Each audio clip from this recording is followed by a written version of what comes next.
Alrighty, everybody, looks like we're ready to go here today. So welcome and welcome back to all of you who are joining us in person and online for this event, Professional Interpreter Practices and Certification, which is of course happening within the scope of the Romani-Translation Summer Institute here at Concordia, week 2.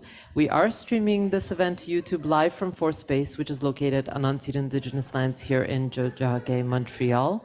And at Fourspace, we work with our community to connect people to the ongoing research projects and initiatives brewing at Concordia through activities that invite engagement with the goal of mobilizing and sharing knowledge.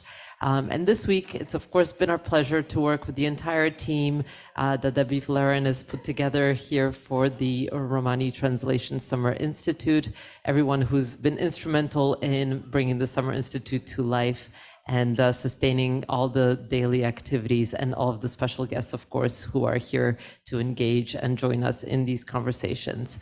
So without further ado, I will be passing it to our special guest today, Laurence, but before I do, maybe I'll just re-mention to those of you in the space, if you'd like to jump in with questions or comments, just raise a hand and we'll get a mic to you so that those folks on Zoom hear us. And if you're joining us online, hi in that space, if you'd like to jump in the conversation, the easiest way to do so is by raising your virtual hand and we'll call on you. Otherwise, of course, the chat is activated and you can pop your ideas in there and we'll read them out for everyone.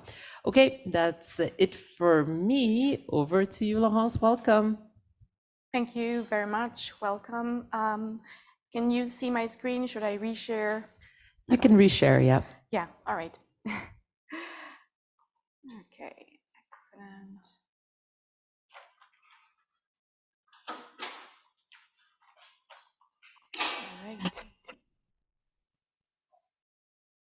All right, let's see it. All right.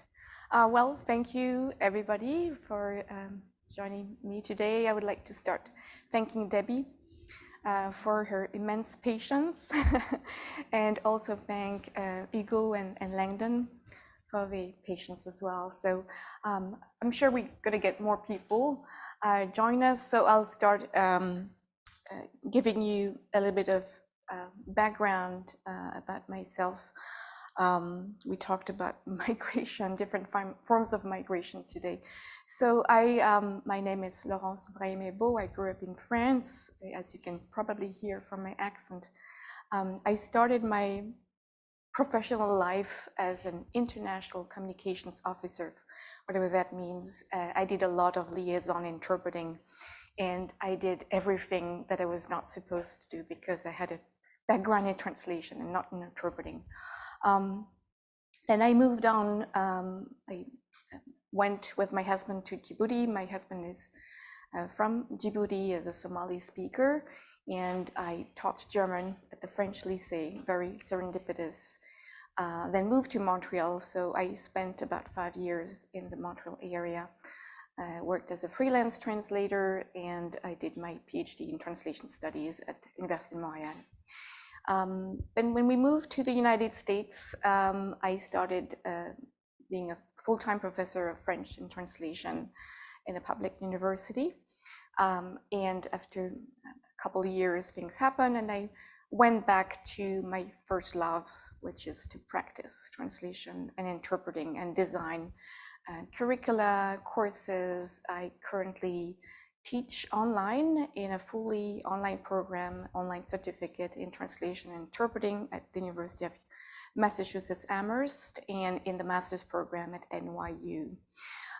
So in terms of practicing, I'm a medical interpreter, educational interpreter, and in terms of translation, I do a lot of social research, and I was sharing with Debbie just after Sherry's session this morning that I work with the United States Holocaust Memorial Museum in Washington, D.C. I started translating materials for in the area of genocide prevention and training of criminal justice professionals. So this sort of connection that I didn't expect today, but I just wanted to share that with you.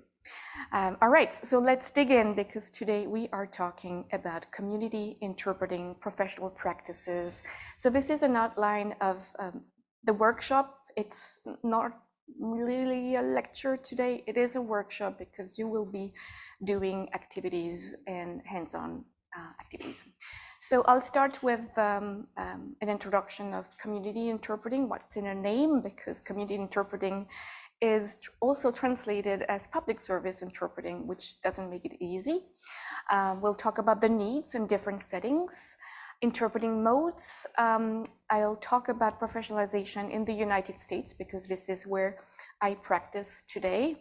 And then you'll do a first activity. Hopefully it will be fun and engaging. You will practice consecutive interpreting. Then we'll talk about sight translation. As the name doesn't say, it's not translation. It is a mode of interpreting. We'll talk about declining requests when requests are not reasonable. We'll talk about a continuum of roles. So I will gesture and model. This is why I'm standing, because at some point I will use my hands just to intervene and to model that. We'll talk about pre-sessions, which is a short introduction before we start interpreting as interpreters in community settings. Then you'll write your own pre-session script, which is going to be fun too. And then we'll talk about code of ethics in standards of practice. You'll do another activity, and I will briefly talk about certification and further resources. So this is the outline of my presentation, our work together, right? So what's in a name, right? We talk about translation, and in North America, we talk about community interpreting. In Europe, it's public service interpreting. In Australia, there's a mix of both, which doesn't make it very easy when we try looking for, research or resources.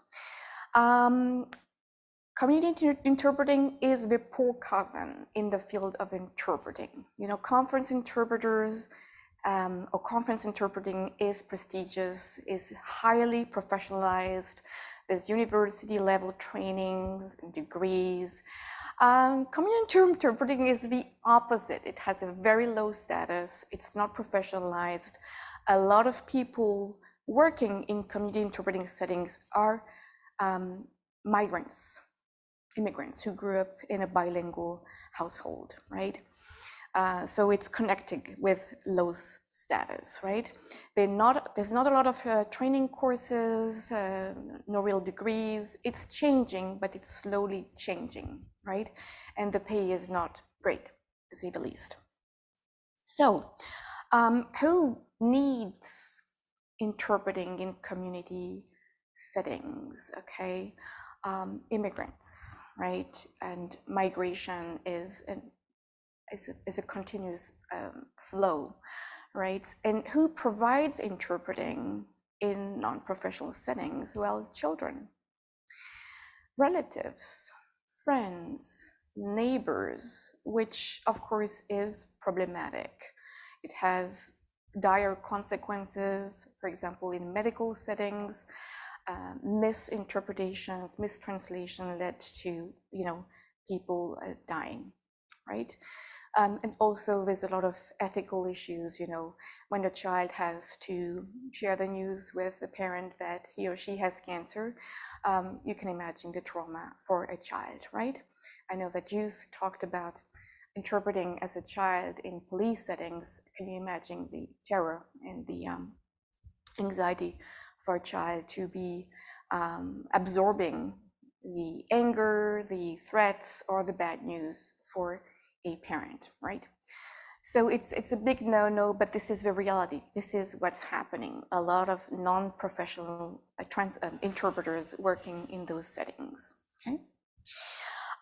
So there's no right professional trajectory. It could be by design. You want to be an interpreter, you go get a training, etc., or by circumstances, right? So like Juice was telling us the day before yesterday, it was because there was a need, and you become an interpreter because you've been thrown under the bus, so to say, right? But I'd like to talk a little bit about the contrast between translation and interpreting. There's a lot in common, but translation is not a performance, right? When we are interpreting, we are performing, we are speaking, right? So there's a big difference. So here's a little bit about the skills and knowledge we need as translators. And in blue on the screen, you see skills that are probably specific to translators, although with the shifts in artificial intelligence, more and more interpreters are using AI as well and need computer skills because we need to be able to do remote interpreting, video remote, etc. But these are typically skills that are needed for translators, right? Interpreters are performers, right? They are on stage, so to say, and they need a different skill set, like public speaking skills, interpersonal skills, decision-making skills, split seconds, right? You don't have, oh, wait a minute, I'll check about a word. Wait a minute, I'll consult with a colleague. No, you can't. You need to be very fast decision makers, and this is not a little detail. So there's a lot of pressure. We need to be very focused. We need a lot of stamina to drink a lot of water, right? And to be able to monitor the output, right? The transfer meaning, we need to have very fast reformulation skills, all that. It's a lot, right? But it is a skill. And I'll talk about skill that can be developed. So in a nutshell, the main differences is that when we are translating, we are producing a written text, right? Normally, we are transferring written content from one language culture to another. But there's a little asterisk because when we are doing audiovisual translation, it's not a written text, right? It's an audiovisual source content. And interpreting is oral production, right? We are rendering an oral content from one language culture to another. But for site translation, because site translation, as the name doesn't say, is from a written source text. Okay, so the tall order, the goal, if you will, is to enable the receiver to react, to respond to the message as if they had heard it in the original form. This is like a very, it's wishful thinking, but we are striving to perform and to enable the recipient to do that, to respond in a similar manner. So if we were to summarize skills that interpreters need that translators do not, is speed, fast reformulation skills, and memory skills, right? So this is something, those two skills that we need to develop, right, as interpreters. But these are skills. So like riding a bike, playing music, swimming, I don't know, singing, this can be trained. This can be trained, this can be developed at any time in our lives, right? So the good news is that with deliberate practice, we can develop those skills, right? And I'll talk about deliberate practice later on. So let's talk about modes of interpreting. We have consecutive. So long consecutive is usually used in diplomatic settings. So you may have to listen for a speaker for 3 minutes, 4 minutes, 5 minutes, sometimes more. And we have short consecutive, which is in dialogue settings. So this is what I'm going to talk about today. Community interpreting is dialogue interpreting. Well, people take turns, okay? Your turn, I interpret, your turn, I interpret, okay? Simultaneous can be done with equipment in conference settings or in a video remote setting with a headset. And then we have chuchotage, which is a French word for whispered interpreting, which is used in diplomatic settings and also mental health, when there's no equipment and you cannot ask a patient to stop for obvious reasons, right? And then sight translation, which is taking a written text, right? Reading it, scanning it, right? And when I'm ready, I go like sentence by sentence and I simultaneously interpret what the written text says, which is another skill, right? So in community settings, the default mode is short consecutive with some note taking. So the interpreter interprets, short segments of a dialogue between two or more people who do not share a common language. So each turn is quite short, and it's more source speaker oriented because there is interaction. So if somebody says, "Oh no, this is not what I meant," you can backtrack. The interpreter can ask for clarifications, for repetitions, etc. So there's more human interactions, which makes it very interesting but more messy at the same time, right?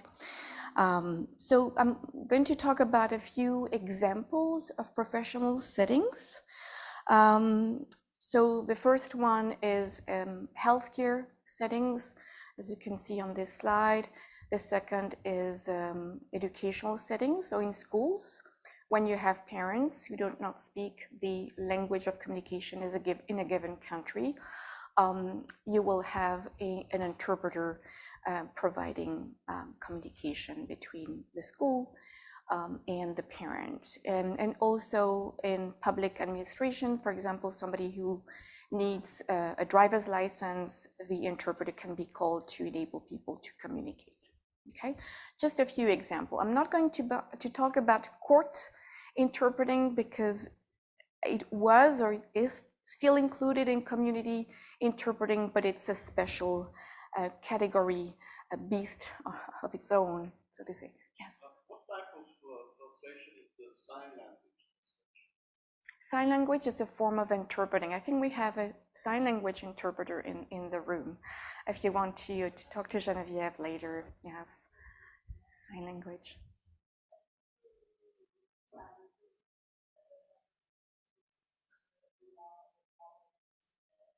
Settings. Simultaneous, yeah.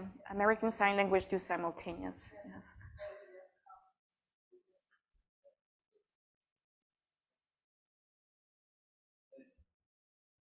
Of course. So examples include, medical settings, a hospital procedure, consultation with a doctor. I interpret in hospital settings. I interpret much more for nurses than for doctors. This is the reality. Medical appointments. In school settings, it's everything from a parent-teacher conference to special education meetings that are very complicated and very long. Public service appointments with immigration authorities, with a lawyer, etc. So I want to talk a little bit about the US context because this is the one I'm operating in, and I think it's important to understand that language access is built in the law, right? So it doesn't happen in a vacuum, right? Any institution receiving federal money needs to provide language access, translation, interpreting services. So for example, I'm called by an agency, are you available tomorrow to go to the hospital, oncology, yes, no, etc. This is, of course, I'm paid by the agency, but the hospital receives federal funds to cover for those services, okay? The same thing happens in schools. Schools receive federal funding, money. So it's just not a nice thing, oh, this is very nice and we want everybody to be able to communicate. This is built in the law, right? It's Title VI of the Civil Rights Act. So I think, yeah.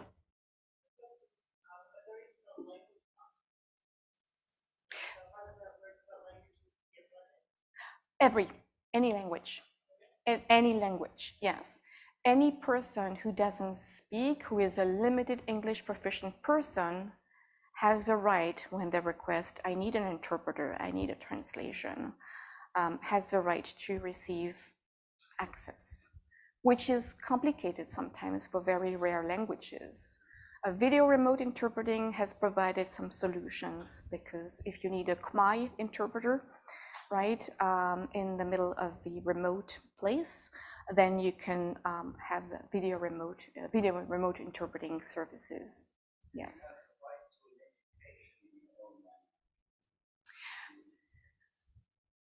In any language? Yes.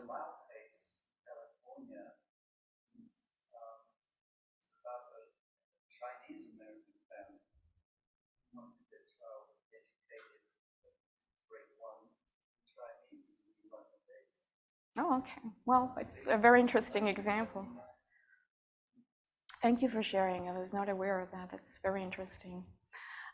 So this is just, oh, sorry, I'm sorry. Yes.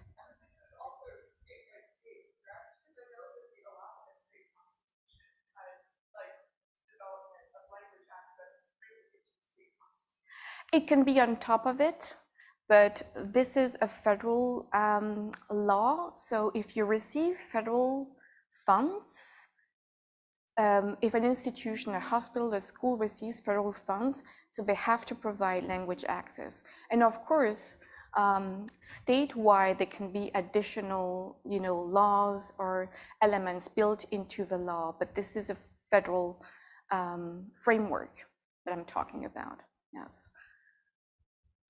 Is it? Am I saying something that is surprising or?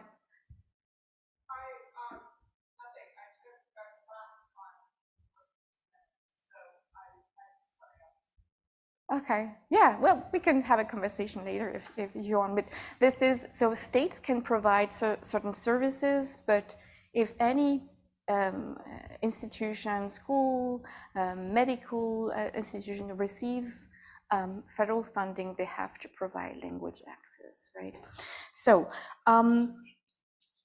going back to dialogue interpreting, there is some kind of intention, and so the dialogue interpreter strives or attempts to reproduce the original intention to achieve the reaction, right, in the recipient, the listener, that the original would have achieved if the message had been understood in the original language. All right. So what type of cues or stylistic cues should we keep? So things like register, hesitations, repetition, backtracking. In certain contexts, it could be interesting to keep them. Why? Because sometimes it is important to convey the level of education of the person, their social membership, some kind of attitudes. For example, to establish some, to evaluate a witness character. Right? You will not tamper with the register because people want to have a feel, a sense of where this person comes from, maybe their educational background. So you're not going to low register to high register, okay? For medical appointments, some kind of hesitations could be interesting in order to establish a diagnosis. In mental health or neurology, it could be important to identify patterns or impediments. So in very specific settings, ideally we have a conversation with the provider. Okay, how should I address this or that? Okay. So depending on the setting, there are things that we need to convey when we are interpreting. So I want to show you a little snippet of an interpreter working at a meeting in a school. This is an educational video by a school in Oregon. And so I will play it, but from minute 4. So give an IEP meeting.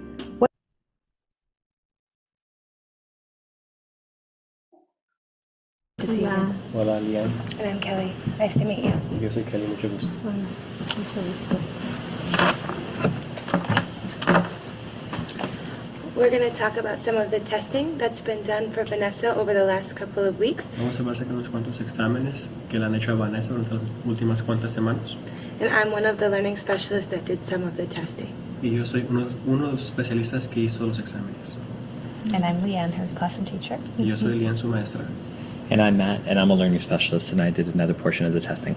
Y yo soy Matt, también soy otro especialista que hizo otra porción de los exámenes. Before we started the meeting today, we came up with an agenda of some things that we thought we would talk about. Antes de la reunión tuvimos una agenda que preparamos acerca de unas cuantas cosas que quisiéramos platicar. We're going to focus on the testing that we did, and we're also going to review your parent rights. Vamos a enfocarnos en el examen que hicimos y también en sus derechos como padre. Is there anything else that you'd like to talk about today? ¿Hay algo más que le gustaría hablar hoy? Me gustaría saber si, me gustaría saber si cuándo puedo esperar tareas. I would like to know when I could expect some homework. Okay, yeah, we can talk about that.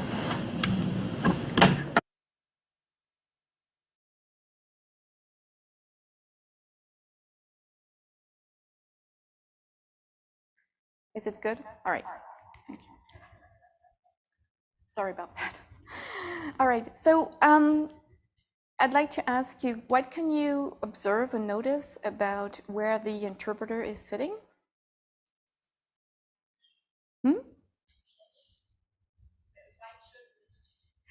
Yes, but how is, what about the setting of the chairs? Next to? How would you describe it? Yes, it's slightly behind the Spanish-speaking parent. Why do you think it's important to sit slightly behind the parent or the person who needs interpretation, who needs interpreting?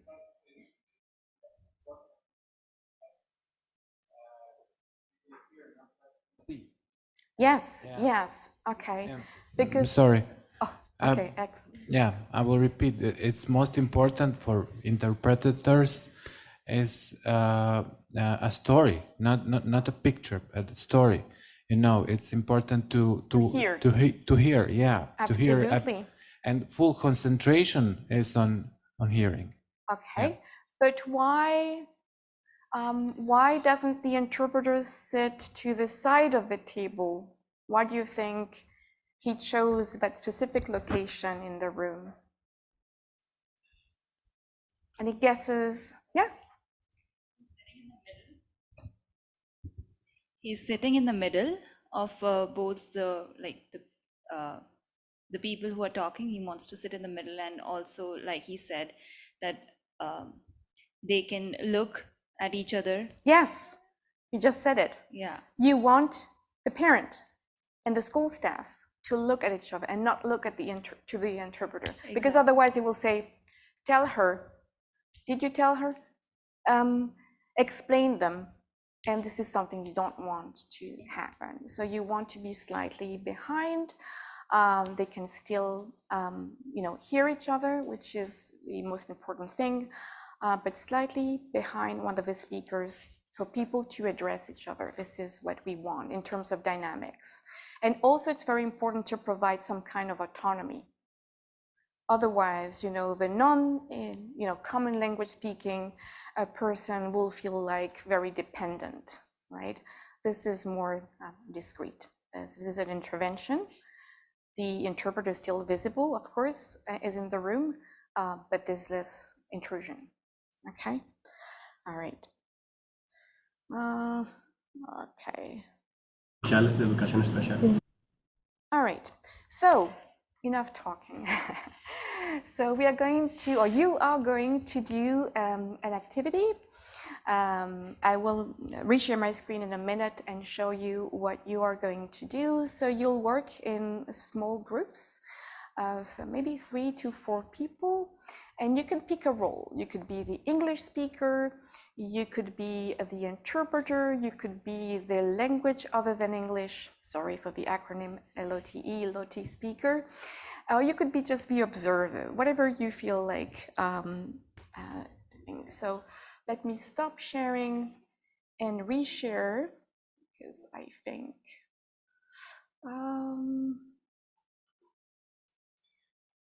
okay, let me try this. No, I cannot do that, so I'll stop sharing. Okay, doesn't matter. I will pass around some handouts, and I'll go from one group to the other and see what happens and see about the dynamics. So, all right. I'll just keep one. Just yes, thank you.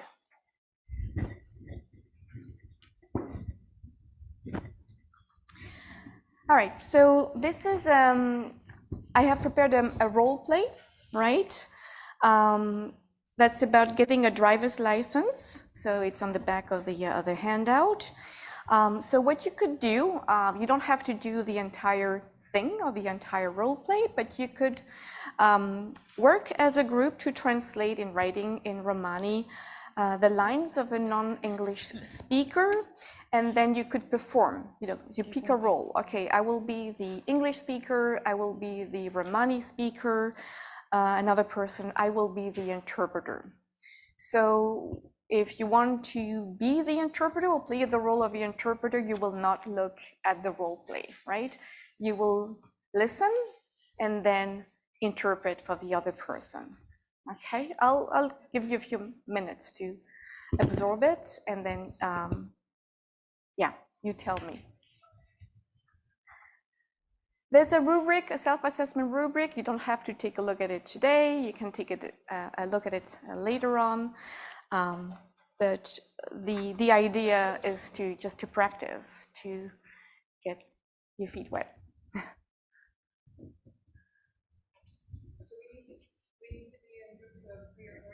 Yes, 3 or 4 people. Yes, so you can form little groups. You can, I guess, you can move around the chairs as needed. Yes, we need 1 Romani speaker per group at least. Yeah. All right.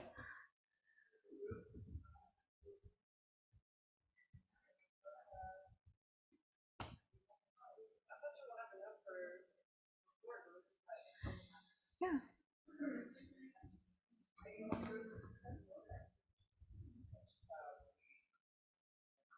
If you want to use other languages, you're more than welcome, but I thought this would be the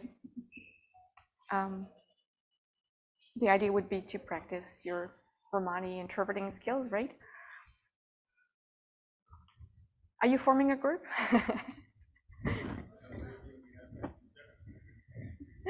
You're waiting for interpreters? Yes. Yes. Little group of 4, 3 or 4, doesn't matter. If you have 4 people, then 1 could be the observer, but you need to be 3. 1 speaker of English, 1 speaker of another language, then an interpreter. All right.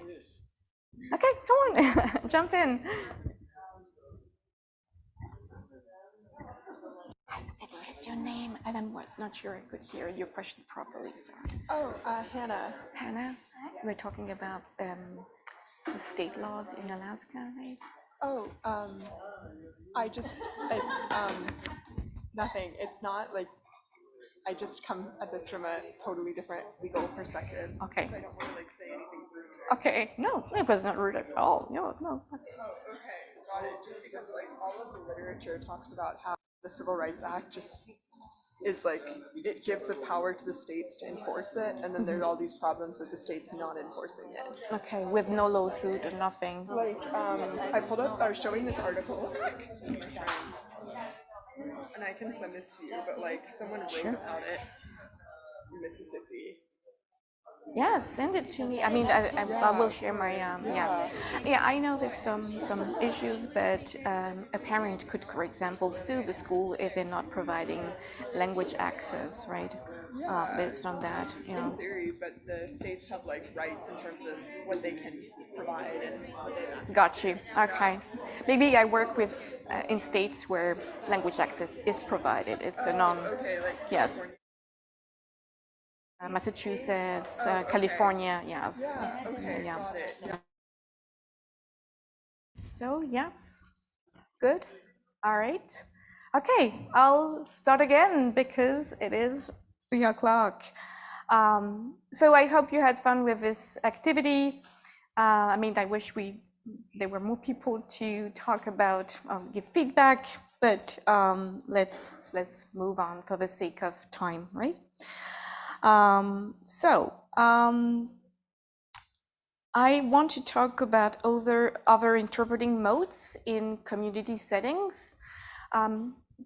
Debbie, would you like me to wait a little bit for the group, or maybe? All right. So a few minutes.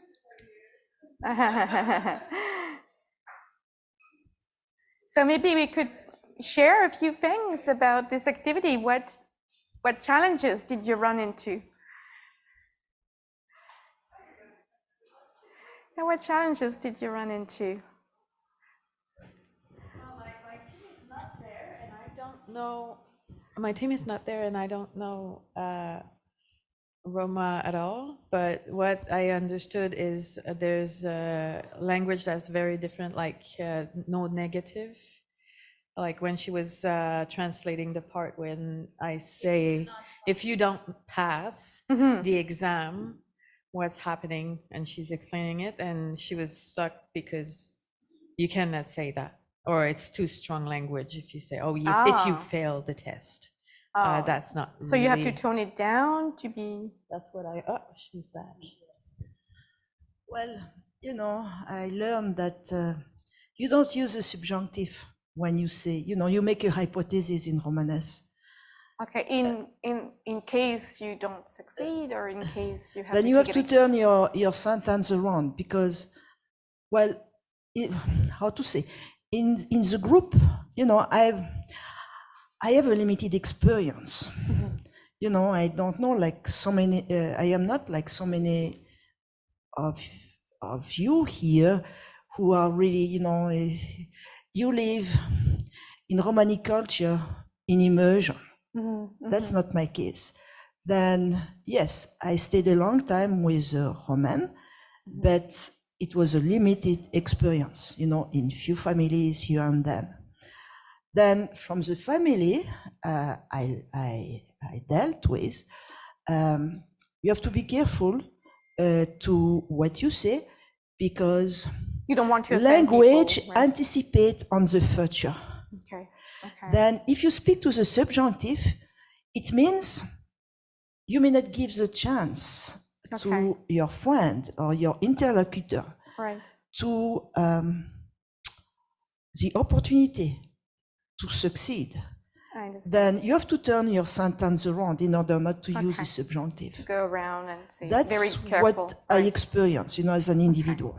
All right, I understand. And neither you need, you know, you have to, when you joke, it's the same. You have to be very careful that the sentence in your joke do not include the lower bottom parts, because that may be a disaster. Yeah, thank you for sharing that. Any other things you want to share from the? Yeah, no, but it didn't include any anything. I don't think that was the case. I'm a speaker of Romani, and there are many ways to say if you don't pass the test, or if you don't get your test improved, you know. But because you have to use, as our Kako Thomas said, synonyms. Not just maybe in a case of one word, but in a case of sentences, in a framed in a language, to manipulate with language and to get that. Te nashti te reslim gova testo so shaite cherav. This is the form, one of the forms. Te nashti te resav gova testo so trubui te cherav, or so trubui ka cherav. if I don't pass this test, what should I do, or what can I do, what I'm going to do? You know, you have to manipulate with the words. To reformulate, yes, absolutely. To reformulate, you have to always think about synonyms, how to manage, to manipulate the words with this, what you have already in Romani, and with adaptive and also loan words in Romani, because this is a point by Kako Janko. You have adaptive words like narodo, miro, creveto, jastuko, tjajaver. And you have loan words like from my country, piazza.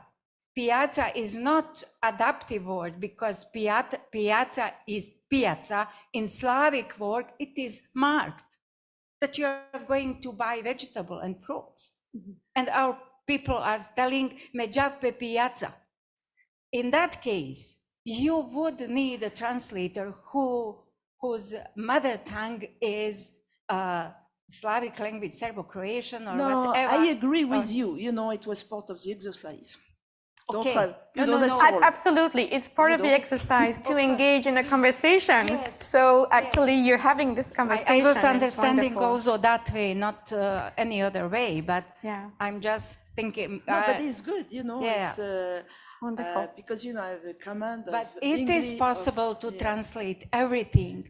Just we need the common terminology in some cases, in some words, but all other is translatable. But you have to manage languages in very good level. You have to be knowledgeable in both languages that you are translating. Well, I agree.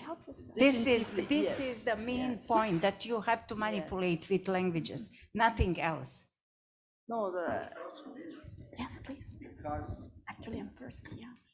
Because our language is diaspora language, it has many, many, many different dialects. I'm going to talk about this, I think, tomorrow. But even with Orhan and myself, he would say something one way, and I would say the same thing another way. He would say Meshai, I would say Dastiv. So you've got to have the translator speaking the same way as the interviewee. What you're saying is they've got to feel each other out linguistically before they get into the business. Of course, yes. No less.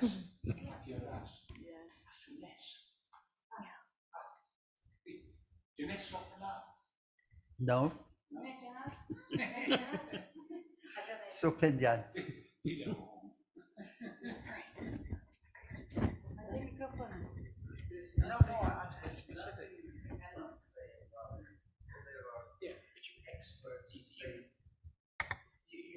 There are experts who say it's an impoverished language and you cannot say abstract things. Of course you can, but very often you have to use metaphor to avoid the adoptions from other Romanian words and Hungarian words, because your dialect group may know those words, but the other dialect group won't know those words. So you have to go around it. I'll elaborate on that tomorrow. Yes. And that was more or less, you know, what, you know, could be said, is that to be an interpreter, you have to know very well the level of censorship of this culture, which, you know, We're going is to talk not about that, yes. homogeneous. No. It's very, there are so many differences just within very little groups. Then it makes the work extremely difficult. Maybe we can continue. We shouldn't mystify the issue of Romani language. We should really ask people who are of experience, like we have here, people who are interpreting. I just talked to Professor. I'm not person. My mentality and character, my typology of a woman is so that I wouldn't be able to interpret because I am such the other mentality. But there are people who have such emotions, abilities to do that, you know, like Orhan, like Christo, or maybe the other. But you have to be clear with yourself what is possible for you to do and what is not possible. Not to run into the things just because somebody or you thinks it is, I can do that. I'm wondering if, could you put up the list of skills again? I really thought that was an important slide. Yeah. The skills slide. Yes, this is something that, you know, non-interpreters do not realize all the skills we need to be able to perform as interpreters. It is extremely taxing. It's very tiring. This is why simultaneous interpreters switch every 20 minutes in the booth. This is why after 2 hours of consecutive interpreting, you need to take a break because your cognitive abilities, your utterance is becoming blurred. You need to drink, to take a break, and then your rendition suffers. So accuracy is not as good, the little things that you miss. So it requires a lot of stamina. It requires a lot of preparation on the subject matter, right? Before, so the interpreting, the performance is just the tip of the iceberg, and all the rest is before and after. This is why you cannot interpret, like, you should not interpret every day for 6 hours. It's not something you do. Like, it's like artists. Performing artists. So I saw a dance show in Brooklyn 2 weeks ago, and I was looking at the program, and the artists were switching. So on Saturday it was one group, on Sunday another group, then the next day another group. You can't perform like this. It's a huge deal, right? And so there's also self-care about your vocal cords, about, you know, rest. So I want to talk about that too. So yeah, there's a lot. So thank you for bringing it up about it's not for everybody. It's not for everybody, no. As I said, translation for me is constant investigation, you know, and observation. I really enjoy that because all the time I'm just investigating and analyzing something. Yes. So, is there any other comments or questions? Are we ready to embrace the next modes of interpreting to explore? I have more activities, different activities ready for you in a little bit. So, so what we talked earlier is consecutive interpreting, short consecutive, you know, where people take turns, you know, a speaker speaks a few sentences, the interpreter interprets, and then the recipient responds, right? So it's like a ping pong, ping pong, ping pong. There are bumps along the way. So another mode is what we call chuchotage, whisper interpreting. This is done in mental health settings, in diplomatic settings. So I would need one volunteer just to demonstrate how it looks like. Who would like to come next to me, just for the sake of a short demo? No one? Yes? Oh, thank you, Geneviève. All right. I just want to demonstrate because I want you to give me some feedback of what you think about what this does, all right? All right. So somebody is speaking, I am the interpreter, and this is what I'm doing.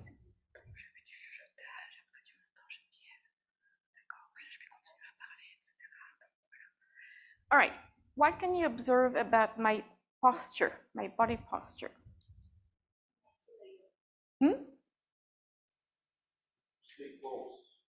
I stay close to, it's Geneviève, right? Genevieve's ear, okay.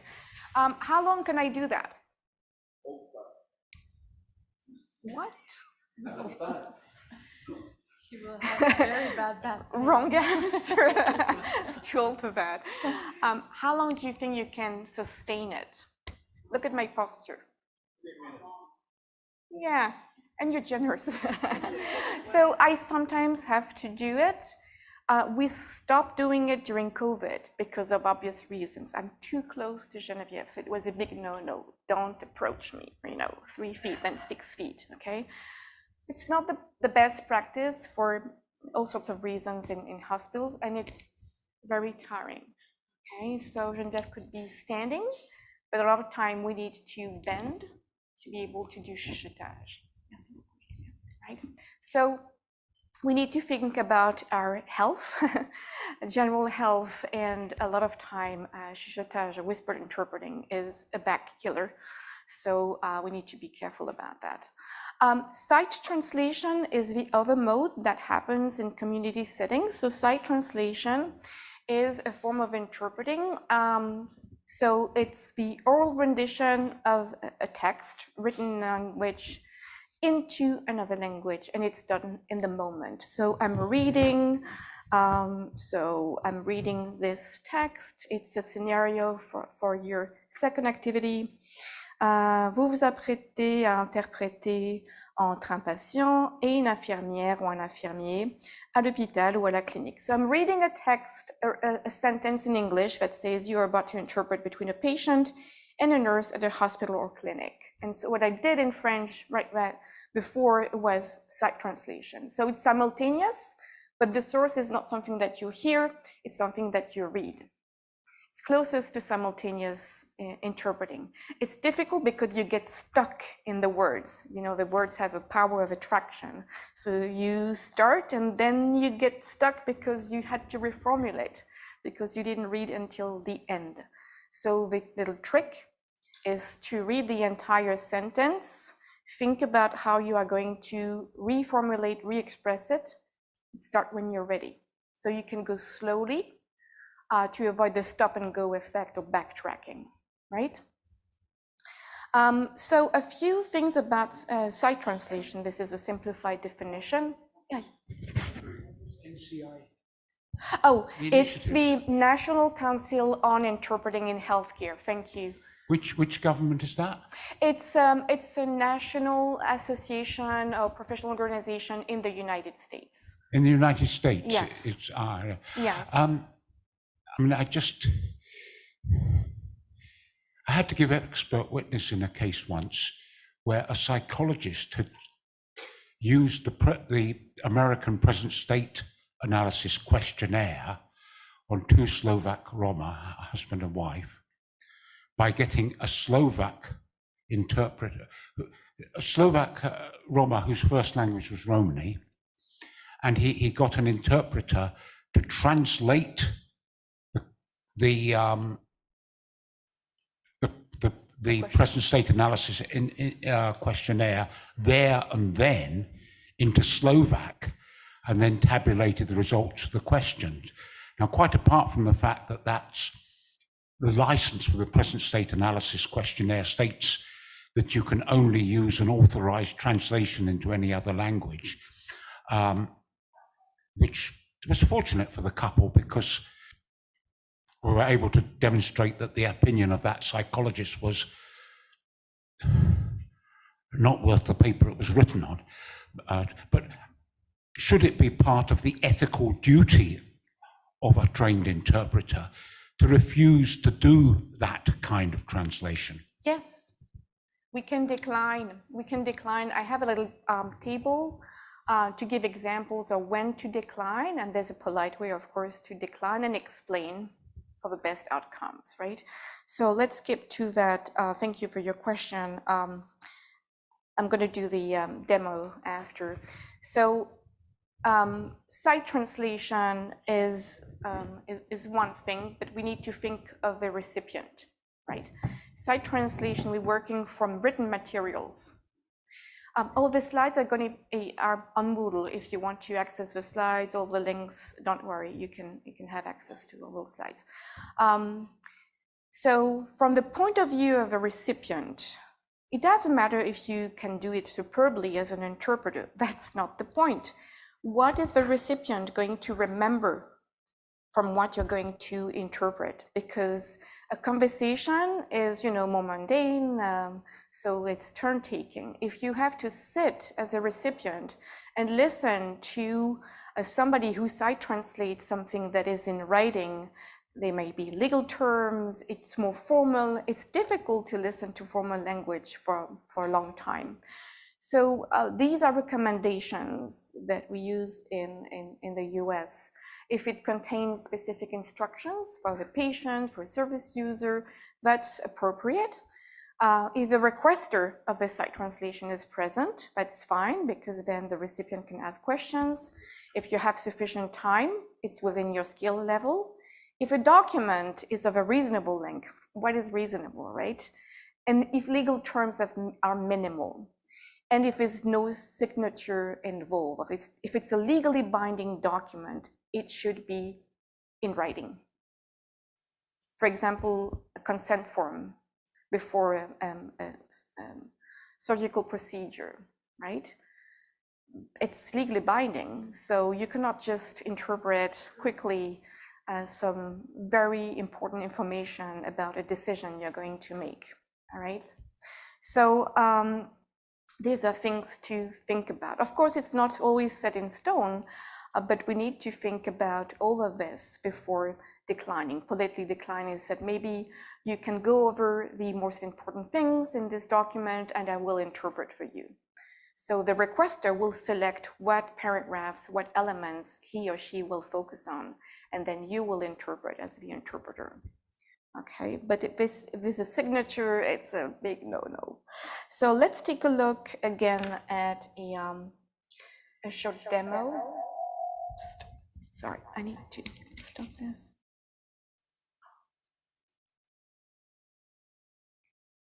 Mr. Gonzalez Escobar de Garcia, it's great to have you back. González Escobar de García, mucho gusto verlo de nuevo. Hace mucho tiempo que no lo he visto. Mucho gusto también. So how have you been? ¿Cómo ha estado? Bien. Great. Bien. Last time you were here, there were some questions about your access to the clinic, and I was wondering if you sorted that out. La última vez que estuvo aquí tenía pregunta de cómo podía tener acceso a la clínica y poder recibir los servicios que le están proveyendo. ¿Cómo le ha ido con todo eso? Bien, de hecho mi hermano me escribió una carta, me habían pedido una carta de apoyo para saber que yo no estoy trabajando, entonces él me escribió una carta para decir que se encarga de mis gastos y todo esto, y aquí la tengo. So good, better. Actually, I have a letter from my brother. He's written it for me. He actually helped support me, and so I was asked to bring a letter of support, and I have brought that. The interpreter will need to just review it for a moment. Oh, sure.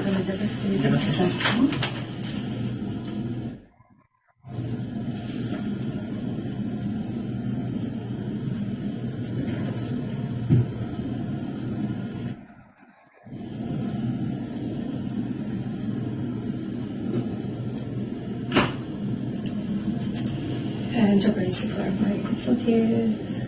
Tal vez trabaja en Home Depot. Home Depot, gracias. Okay, the interpreter will run the message by interpretarle el mensaje al doctor. Sí, gracias. Dear sirs at Harborview Hospital, I am writing to you to say that I have presented this information.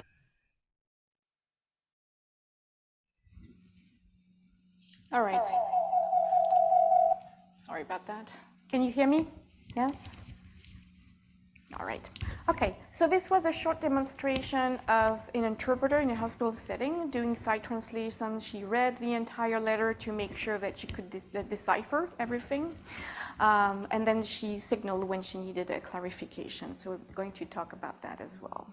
So just to summarize, when to decline a request for sight translation is when the document is too long.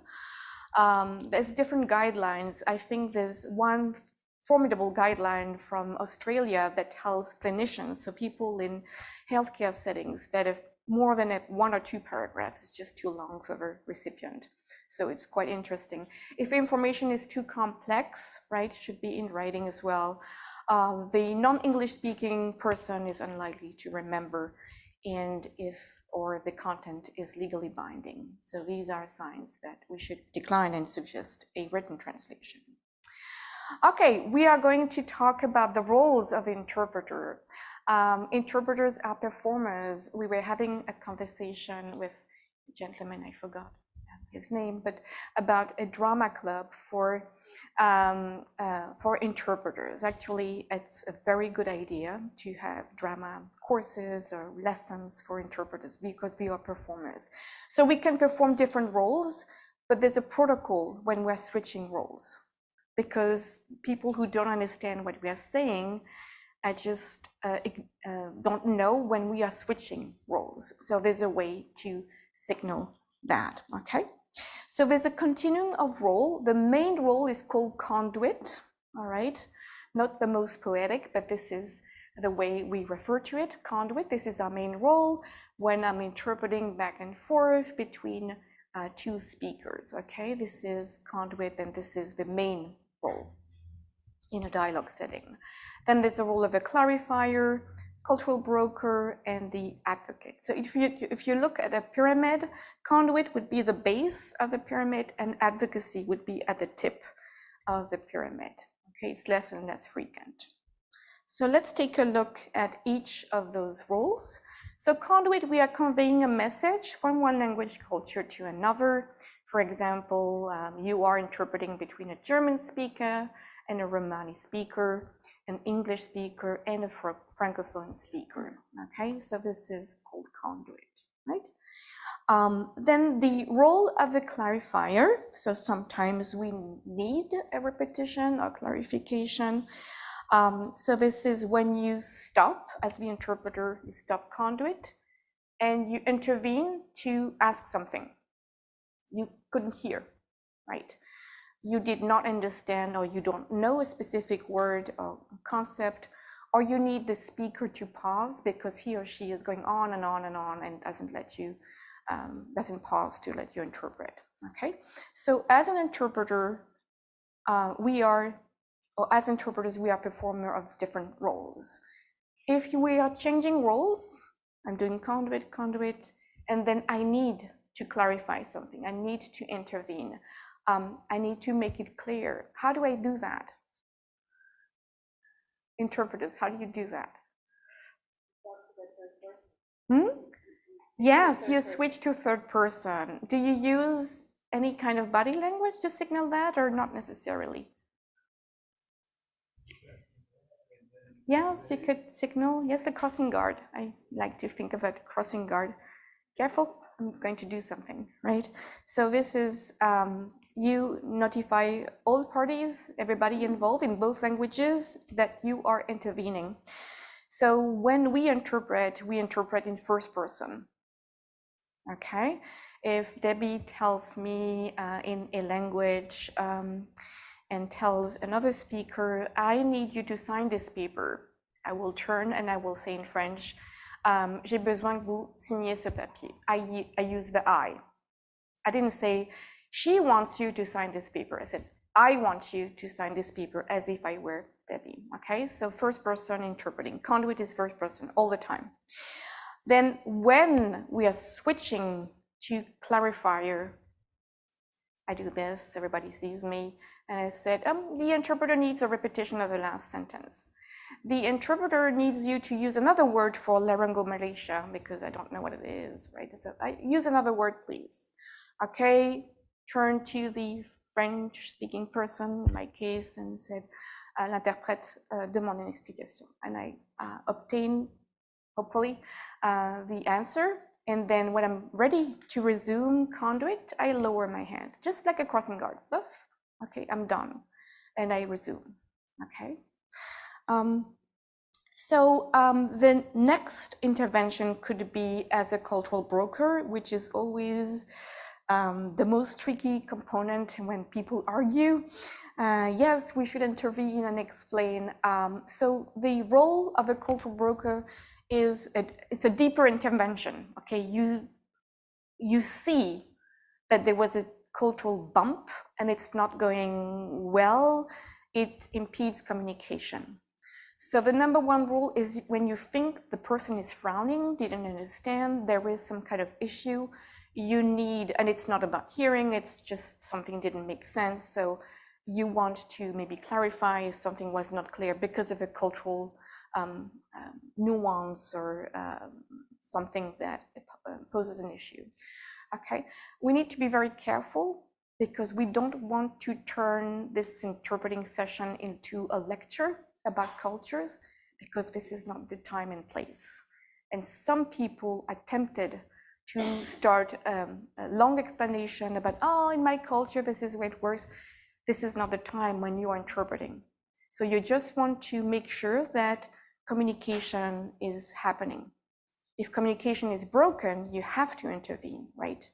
But it's not the time to start a long explanation. So it's very tricky. And sometimes we have to be humble, you know. Speaking French doesn't mean I know everything about all French cultures, God forbid. So I need to be very careful about maybe I didn't understand or get something, a nuance, but is communication broken or not? Is communication happening or not, right? So the next role and the last role that happens mostly outside of the encounter is that of advocate, right? So if the health of the person, the well-being, the dignity are compromised, but who defines well-being, dignity? It's very tricky. There's no black and white answer to that. But if you see an issue happening and this is beyond your control, you need to let a supervisor or an authority that there was an issue, right? But sometimes you can intervene if there's a life-threatening allergy that was overlooked, and so the interpreter says in both language, sorry, this is the interpreter speaking, there might be something that was overlooked, right? I know that the student is allergic to penicillin, for example, and the nurse was about to administer penicillin, right? You need to intervene. It's a life and death situation, right? So when to advocate is when there's imminent emotional, physical harm, blatant discrimination, and educational risk. So you may want to notify somebody, right? Not to make the decision by yourself. Very tricky situation. Usually advocacy happens before and after with organizations, with, you know, yes, mostly organizations that can speak for the entire profession, right? So there are conventions when we are switching roles, okay, we want to make it very clear, and usually a gesture is understood by a large number of people. This means stop, okay, and then switching to third person. The interpreter needs a repetition of the last sentence. L'interprète a besoin d'une répétition de la dernière phrase. Lower, okay. So there's a protocol. You are stepping out of your conduit role, okay? The interpreter needs a repetition, a clarification, etc. And then you resume conduit. Am I moving too much? Okay. Another protocol is that we use first person interpreting when we are voicing somebody else's message. I am the interpreter, I hear, I'm pleased to meet you. I'm turning and I'm interpreting into French, imagining I'm interpreting into French. She says, just pleased to meet you. No, you don't say that. I'm just saying, I'm pleased to meet you. All right, I'm the voice of the other person. When you start having this, please ask her, please explain her, you can redirect, you know, speak to each other. You could just use a hand gesture, usually it works. So address each other, redirect the conversation. You don't want people to talk to you, you want people to talk to each other, right? It doesn't mean you're invisible, but you are a conductor of communication. You are redirecting communication, right? So how do you make sure that people understand your role and understand what you're doing, etc.? That you are interpreting in first person, that you will interpret everything being said, being heard. I won't omit, or I will strive not to omit, not to distort, not to add. I will keep everything confidential, and I will manage the flow of communication like a conductor in an orchestra, just that everybody is playing together, right? So there's one way we can inform parties how we are going to manage that, and it's called pre-sessions. Pre-sessions is a very brief introduction, a few sentences where we are telling before interpreting, good morning, my name is Laurence and I will be your French interpreter today. I will keep everything confidential. I will use the first person. Please address each other. If I have any questions or need any clarifications, I will raise my hand and let you know the interpreter needs a clarification. Do you have any questions before we start? Lower, maybe questions. And then I turn to the other speaker and say something similar in French, okay? Nowadays, because of COVID, I have a little mask that says interpreter pause frequently with stitches. This has been a lifesaver. I don't have to ask for pauses anymore, right? And it's beautiful, it's working for me. That's the job for me, okay? So, yes, maybe not. All right, so before we do the second activity of the afternoon, I'm sure you have questions. So let's take questions before you write your own pre-sessions. What would you write as an interpreter in your pre-session, your mini introduction before you start interpreting? So before we do that, do you have questions? Did you raise your hand? No, sorry, I misread that. Questions, things that you found weird or unusual, not natural? Yes. I just want you to repeat about the cultural I just want you to repeat about that point, cultural broker, when the interpreter has to act as a cultural broker. Yes, absolutely.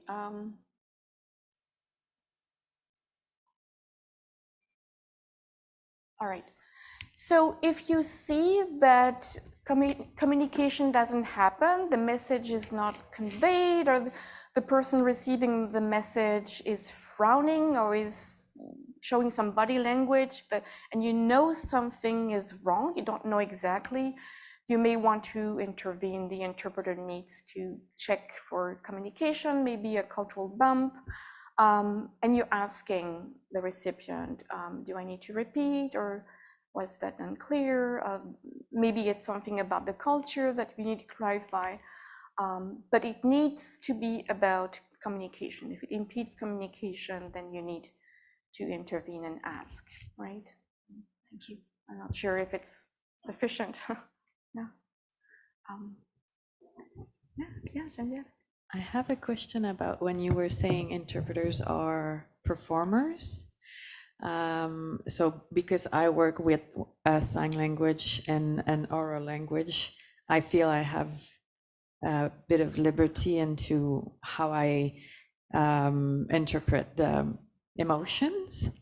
How do you work with that? Like, for example, in a court setting or in a medical setting where the patient could be more like angry or emotional, how far do you go, or do you just leave the voice of the original speak and just be very neutral in your interpretation? I love your question, very tricky. First of all, I don't do court for personal reasons, because it's a very adversarial setting and it's very bad for my mental health, so I don't operate in legal settings.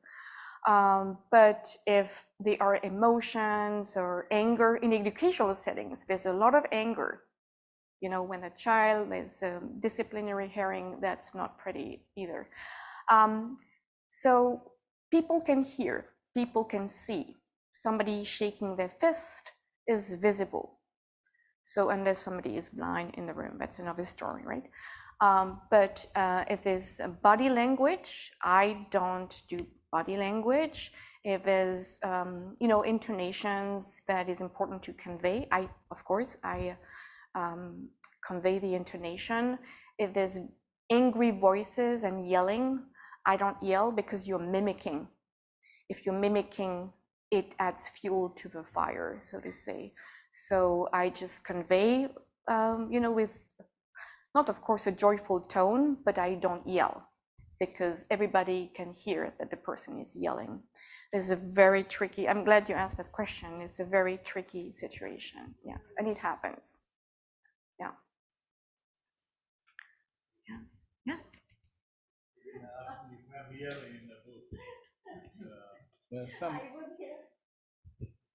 Helena said if I'm yelling in the booth, but sometimes Roma being very angry at the conferences, they are yelling to each other, but we in booth, we don't. And I like your question, what you do like pre-session, you have to check all the settings about the translation and how those machines works, checking your voice as well. Yes, absolutely, yes. We are not yelling, Helena. Yes. I think we have another question, and I'm sorry, I can't remember your name, and I don't want to be rude. Yes. How do you render irony or sarcasm where somebody says something meaning the exact opposite? And if you translate literally, then the audience will get entirely the wrong. Yes, so it happens a lot in liaison interpreting. Yeah, liaison interpreting diplomatic settings where there's jokes and irony. So sometimes if you're stuck because it's in the spur of the moment, this is what you do in the booth. The speaker just made a joke because everybody else is laughing. So the other people want to understand why everybody's laughing. So if you can't come up with something quickly enough, then you say, the speaker just made a joke. Right. What do you do if you're not sure whether the speaker is being sarcastic or ironic or not? Oh, yes, in dialogue settings, this is the beauty of it. This is the interpreter speaking, and you clarify. You ask, yeah, because you can interact. This is why I love dialogue interpreting. It's lively, and you can self-correct, or you can ask for clarifications, or yes, clarifying misunderstanding, or just making sure that you understood what was just uttered, right? Yes. Usually, before being in the booth in translation, we got some materials, what is about the conference, who is going to speak, and from curiosity, but also it's very good to check like main speakers, who they are, their language, and sometimes we have to learn from which culture they are coming. So then we understand those jokes or however. Yes, the speed of the speaker. In community settings, we have none of this. We come like with nothing in the room. We don't know what is going to be discussed. So it's like a free flight, right? It's just parachute, yeah. So you enter the room and you don't know what's going to be discussed. So it's more challenging. We have a question in the back. Yes. Sure. Okay, go ahead. Thank you. My question is about dialect versus language. So I speak Yupik Eskimo, and I've worked in Alaska as an interpreter at the election sites.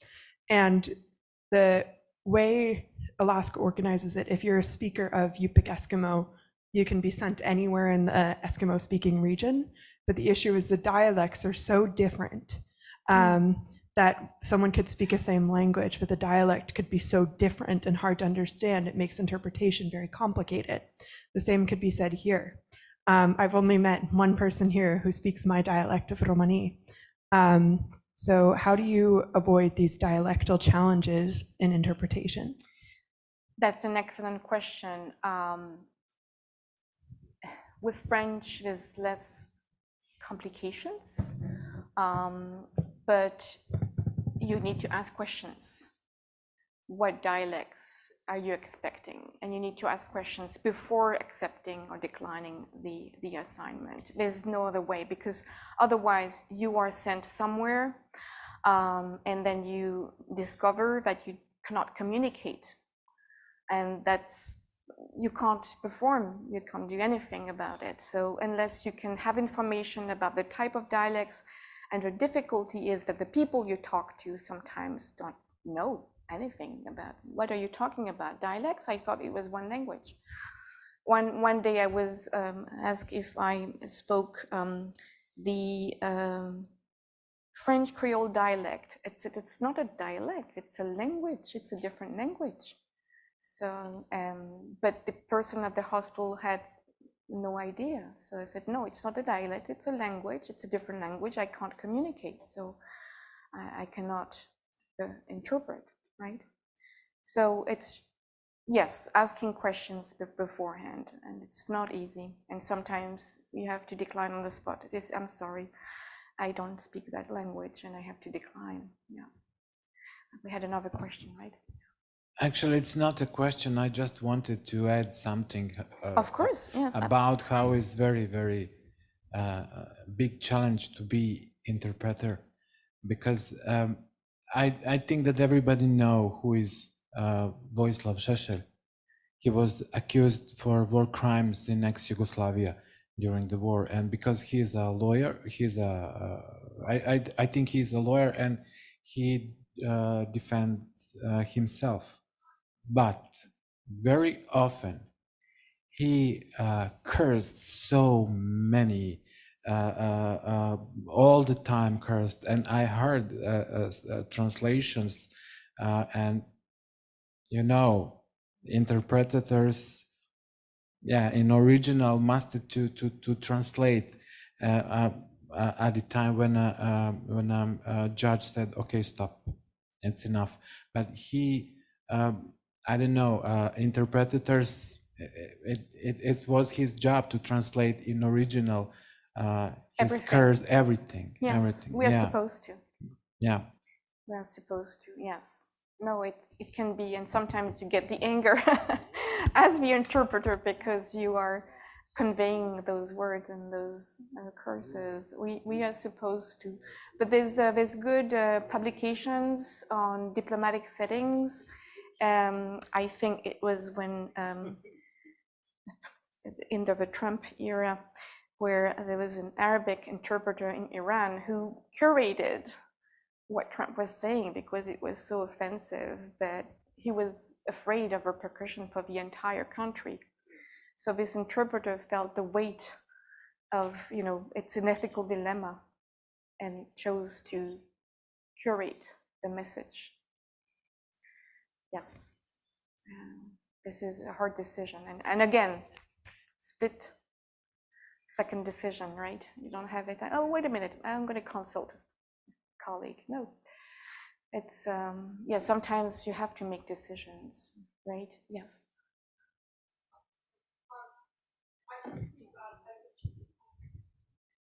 Go back to the dialect question. So I've been in positions before where I've been reading people's resumes, and sometimes they put down a language, but they won't specify. Like I was reading a resume for someone who applied for a research job, and they put down Sami, they speak Sami, and I was like, okay, there are 9 Sami languages and even more dialects. So what is like the right, if you're reaching out to someone to say, hey, I can interpret, what is the right way to, should you put down a dialect? Should you put down a specific language? I'm just curious about how you can communicate language knowledge. So if you're talking about your own resume, for example, since you speak very specific languages, I would specify on the resume. Maybe it doesn't mean anything to the person reading it, but at least they can ask an expert and saying, is this person right for that particular job or assignment? It's better to add more information than not sufficient information. Yes. Yes, especially if you're in the interpreting world, you have to specify, I translate into, French for Europe or for France or for West Africa. Yes, you have to specify it, I think. What if the interpreter is getting affected mentally by the What if the interpreter is getting affected mentally by the speech of someone? Oh yes, there's a ton of literature about dealing with trauma as interpreters. Sherry talked about a trauma for translators, but I think when we utter words, it's another level. And when you're saying I, if you interpret for abused women, for victims of torture, happened to me once. It was extremely difficult, and you have to be built for that, but you need to take care of your mental health. You have to have a support group. You have to have a place where you can share the emotions, the trauma, and there's a lot of self-care, physical self-care and mental self-care when you're interpreting, especially if you work in crime settings and war crimes. So many of you have experience with that. So it's. According to this, sorry. According to this, is it possible to have a very often burnout and to stop? Yes, of course. Yes, yes. Especially non-professional interpreters, because they don't know that they can decline, but they should decline, that they need to take care of themselves. They don't understand that it's a real burden. Yes, absolutely. And especially, from immigrant communities who have sufficiently suffered and carry a lot of big burden, this adds, okay? Yes, there's a lot of burnout in those communities, absolutely.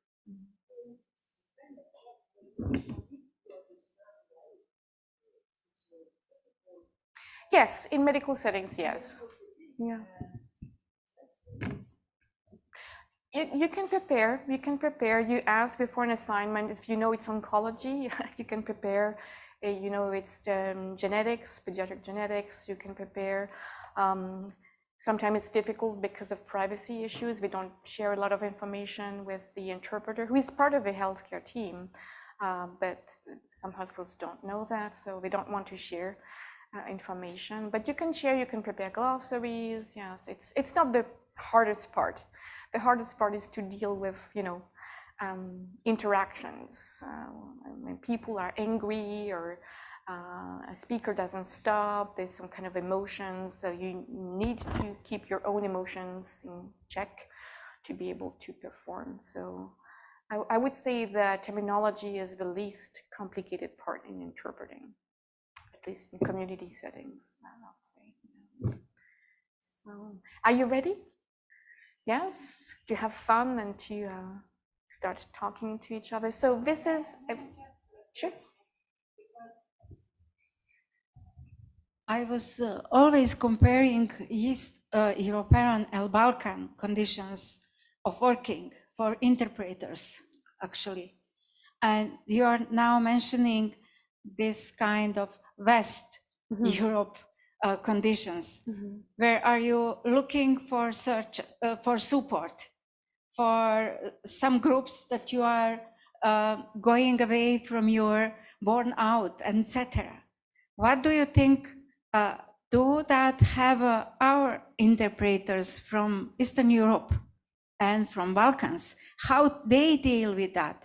If they are going to ask for support, they are declared like delay, like crazy persons. This is something in the mentality of our people. Orhan, maybe you could say about that more than me, but there is always difference east-west conditions, working conditions, and going with people along, and many things. Do you understand what I mean? Thank you. I don't have same treatment in Eastern countries, Eastern European countries, as interpreter, but I do have more rights and preparations when I'm working for interstate organization like OSCE, Council of Europe, and so on. Then all these regulations that are in favor of interpreter, they're fine. But in Balkans is very, Eastern Europe, even Central Eastern Europe is very difficult to find a space that my work has to be like defend of my healthcare as well, mentality. For example, when I was translating how the police in Slovakia has abused a number of the children in a police station, it was very emotional. Of course. And as well, when I have to translate those non-Roma, various maybe politicians and so who have hate speech. Yes. Then me as Rom, inside I do have reaction. Yes. But my voice and translation, interpretation is something else. And that is also very difficult parts. It's difficult to distinguish. Well, I went to psychologist when I have to translate actually in a television a series about Serbian militant people. What was the name of commander? No, the killer one. No, the guy, an idiot man, excuse me for this.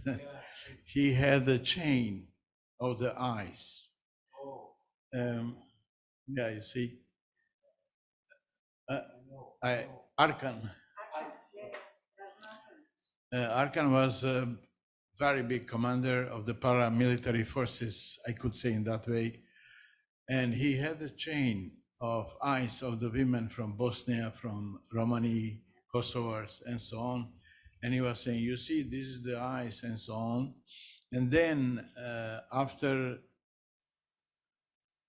seeing that part of television reporting, we journalists, Roma, say journalists, we went to investigate where he collect those eyes. So we find also Romani women in Kosovo, and to translate those words, it's almost impossible to show what's happened to the women. But the UN forces to whom we worked, they had really made a possible conditions that maybe each 15 minutes of translation, we had to go to another room to refresh ourselves. They talked to us, we to become much more calm and so on. Yes, absolutely. Thank you for sharing this very difficult experience. I don't know if some of you watched there's a New Yorker's documentary that was released last year. It's called In Flow of Words. Have you heard about? Oh, it's there are two war crime interpreters. It's a documentary. It's publicly accessible. You can find it on YouTube actually, and it was released last year. It's directed by Eliane Esther Bott, and it's the sort of storytelling of two war crime interpreters telling their own stories and experience interpreting at the International Criminal Tribunal for the former Yugoslavia. And so it's a very strong documentary. You never see the interpreters, or you see the back of one interpreter, the other one is not seen. It's also very artistic, but there's a lot of talk about mental health and what it does to the self, right? And the need to have a space to unpack. You need to unpack, otherwise you are going to keep everything inside. It helps to think that we are performing a role, that we are saying but I'm an actor. And when things get very tough, I try to think I'm just performing and it will be over. And this is helpful. Yes. Can you repeat it? Yes, inflow of words. It's New Yorker's inflow of words. I can add a little slide, inflow of words. I really recommend it. Yes. Now I was thinking, just for the sake of time, maybe we could skip activity 2, because I have a third activity that talks about analyzing ethical situations. So maybe it's more interesting than 3 sessions. So if you're okay with that, we can move on to codes of ethics, and then you can discuss situations. And I think because we don't have time for activity 2 and activity 3, is that okay? Is everybody on board? Is that okay with you? Thanks. All right. So let's talk. I think it's a good segue into codes of ethics, right? So why do we need a code of ethics? It's just to have some guidelines to refer to that are shared by everybody, by all members of a given professions. And these ethical principles are defined by members of the profession and for members of the profession, right? Because we want to commit to high standards. We also need guidance as professionals, and we want to sharpen our critical thinking skills, right? To help us resolve conflicts and dilemmas. There are plenty, right? So let's take a look at examples of codes of ethics and standards of practice. I'm just sharing those. There's interesting ones in Australia as well that I like. So I'm sharing some of them from the US, in medical settings, in Canada for community interpreters, in the US for educational interpreters, so interpreters working in schools. There's one interesting that was created by the Minnesota Department of Education a few years ago, where there was no code of ethics for school interpreters. And there's one from the UK called Code of Conduct, right? So let's take a look at the principles, and let's analyze a few of them. So codes of ethics provide standards of practice, and usually standards of practice are illustrations of those ethical principles, right? They describe best practices, and they give examples of accepted ways of doing things a certain way and satisfy these ethical principles. Of course, there's ethical dilemma, which is, even when you know the guidelines, the guidance, the recommendations, a code of ethics is nothing that is rigid. It provides guidance. It doesn't tell you exactly, oh, in situation 1, press button B. It doesn't happen that way, right? So there's a lot of ambiguity. There's room for, interpretation. And we encounter a lot of dilemmas in interpreting in situations, because we deal with other people, other human beings, So when we are interpreting, we are interacting with people. There could be systemic bumps. For example, a recent immigrant not understanding, and I understand why, not understanding the healthcare system in the US. Not blaming them, I still don't understand it, but this is called a systemic bump. Do you have a charity insurance? What? Okay, so you sometimes have to deal with that. There's much more ethical dilemmas than in translation settings, but they need an immediate resolution or reaction, right? And the dilemma is not right versus wrong. It's not what a dilemma is. It's just an imperfect solution versus a less imperfect solution. So we need to make a decision, balance.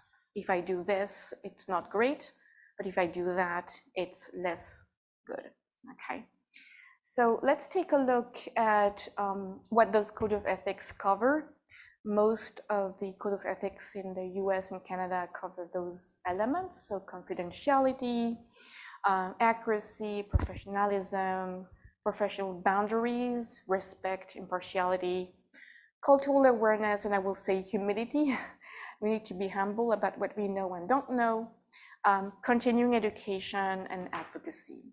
So let's take a look at accuracy, professional boundaries, and impartiality, because we don't have time to cover all of them today, right? So these are a couple of illustrations, and I'm sure you will react to one of them. So community interpreters convey the register and tone of the speaker, emotional or offensive content. If somebody is slurring, well, you will slur. You might convey errors. You know that this is not the right answer, but this is not what the speaker said, so you will say exactly what the speaker said, even if you know there's a mistake, unless there's a potential harm. This is where you need to intervene. This is the interpreter speaking. I believe there might be some clarification needed or a mistake, right? We need to ask for repetition as necessary and clarification as necessary. In terms of boundaries, interpreters are not, and how about you suggest something? What are we not as interpreters? Feel free to imagine. Yes, we are not robots, absolutely. What else? We are not friends. Thank you. Yes, but I want to help. Dangerous word. Yes, we need to be clear about our role. It's about a role. We are performing a role. So we are not friends, okay? We are not social workers. I know in France, for example, for a long time, interprète en milieu social was everything, was a sort of social worker, a guide, a companion. I said, ooh, so when are you interpreting? The person who doesn't speak the other language doesn't know what you're doing. Are you adding your own content? Are you interpreting? Are you explaining? It's very messy, right? So we're not social workers, we're not counselors, we are not there to provide opinions, right? It's not about us. And we are not interviewers, and I will share an example on the next slide. So this is a case study that I share often to show that interpreters are not interviewers.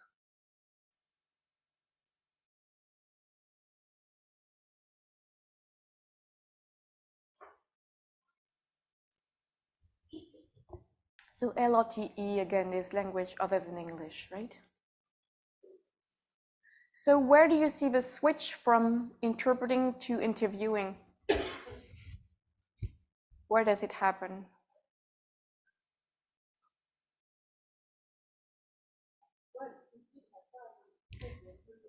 Where does it happen? Yes, line 4. The interpreter switched from conduit to, hey, you need to answer yes or no, right? Which is not interpreting, how can I remember? It's been 4 months, right? So this is switching roles without letting anyone know what has been said or conveyed, right? So this is an excellent book if you're interested in interpreting in for police interviews in police settings. Miranda Lai and Sedat Mulayim, Ethics for Police Translators and Interpreters. I strongly recommend it. I use it in my ethics classes. And impartiality. Community interpreters do not offer advice, opinion, comments, and if we discover that we are going to interpret for a friend or family member you didn't know before accepting the assignment, you need to disclose it. There's a conflict of interest. You can't be impartial anymore. There's going to be an issue, right? Can I just make a small comment? Oh, of course, yes, absolutely. Yeah. And so when the police, in the police interview, when the interpreter is not interpreting, how can I remember? Like the interpreter is directing, but also he or she is censoring that part, and the police or the I don't know, the police officer is missing the fact that it's not a clear no in the beginning. It's been 4 months, and the investigation totally can go missing. in a very different direction if there is a bit of doubt. It's huge consequences. The suspect is saying, how can I remember? It's been 4 months. I don't know. I cannot say yes or no for sure. Then the interpreter prompts and puts pressure. You need to answer yes or no.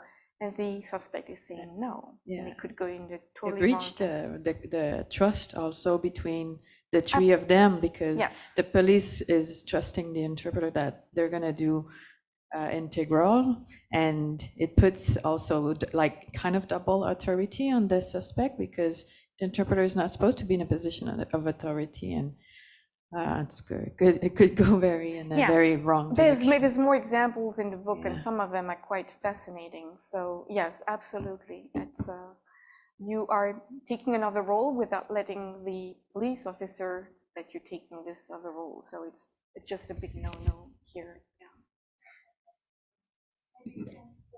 Next slide, please.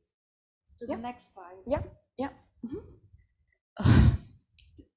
These codes, community interpreters, like you wrote, do not offer advice, opinion, and comments. This wouldn't work in Romani context.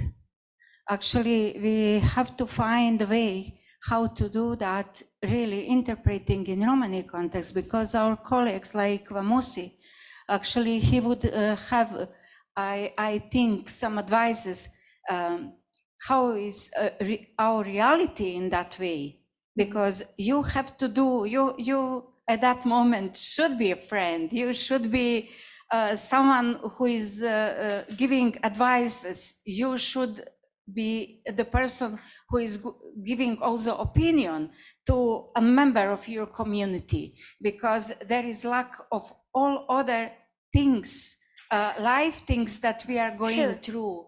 Like, this is while interpreting impartially, while you are performing the role of the interpreter. After or before, it's totally fine. But while you're interpreting, if you're adding comments, then the other person doesn't understand what you're saying. I think that maybe not just this interpreting in conferences is or interpreter is able to do that, but I think in the case in cases like you actually show us the other solutions, you know, for interpreting. I think that one of the ethic codes should be that Romani interpreter should help the member of the community in that way, because of non-language knowledge, because of non-policy knowledge, because of everything, you know. Our people are enough marginalized, and then to be marginalized by own interpreter, I don't think that would be of our community ethic. Yes, I totally understand what you're saying. The aim of interpreting is just to help communication between two people. So the advice, or maybe the guidance, could come before or after you're done interpreting. Maybe that could be a way. I think Juice has a comment here. There needs to be a trust. Interpreters are not trusted. So if we start adding, commenting, giving opinions, this is when trust is broken. And it's important for interpreters to be trusted doing conduit. But I totally understand what you're saying. And I think Juice had a comment. Maybe we can take your question after that.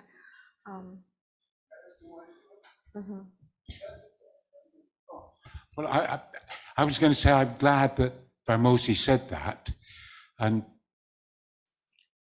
I guess he's one of the quirkiest interpreters I've ever known. I mean, I think he conveys things accurately, but even when he's in a conference down there at the front interpreting, you'll sometimes see him wink, and somehow you always feel you've got a friend down there. But it just struck me this. I mean, my entire career as a university teacher, senior management was preaching that to us, impartiality. They took the counselling role away from us and give it to professional counsellors. You shan't, you know, if a student is distressed, all you should do is get them an interview with a counsellor, maybe in 2 weeks' time. Well, I would never go along with that. If somebody's distressed, you have to listen to them there and then. I mean, it conflicts going to church and growing up and believing in my church in opposition to society. You're taught to love people, and that includes your students. And if I ever stopped caring about my students, so I would never accept that I wasn't their friend. To be a critical friend, you have to be just to everybody in the party. It takes a lot of creativity sometimes, but you can't take refuge in the rule, I'm just doing my job. Because I don't believe that I don't believe that's ethical. It comes back to Weber on wertfrei sociology, value-free. Well, value-free isn't, it means non-judgmental. Value-free is a archetypal mistranslation of the German wertfrei, one of the many misinterpretations that Weber is subject to in the classical interpretations of him in English. So I'm sorry. That's okay. You're totally entitled to your. The day I stopped seeing the people I work for or try to help as friends, I'll give up that kind of work. I couldn't do it. So, sorry. No, I totally understand, and it's usually people react to that part. The notion of impartiality has been introduced to make sure that people understood our role. And again, it's not about the self, it's about a role. We are performing a role while interpreting. As I said, we are mistrusted by a lot of people. Oh, I don't know if he or she said it right, etc. So we just want to, when a person is saying something, the other person has the right to have access to what the person said. This is just about accessing information, and not. I understand what you're saying. It's just about this performing of a role to enable communication, right? It's not to say, oh, I don't want to be your friend. It's not that. It's just that when you're distorting, like for example, here you're switching, you're adding something. Could you imagine the person could have a totally different outcome? This is serious. You need to answer yes or no. You're providing advice. This is serious, right? It has consequences on the life of a person. And this is what it matters. It has consequences. That this is what it means. It's unacceptable because the intervention isn't like that. It's not unacceptable because, I mean, you gave examples of when the interpreter steps out of the role. We can tell what the interpreter should have done. If they were unhappy about the response, they could do that. But we're not condemning the interpreter per se. I understand the nuance about that. Establishing those principles helps everybody understand what the interpreter is supposed to do, because otherwise we'll go in different directions and we don't know what's happening. Yeah, we need to understand this is a situation when one person speaks a language, another person speaks another language, and they still want to have this conversation. So you're there to facilitate it to the best of your ability without, adding, distorting, curating.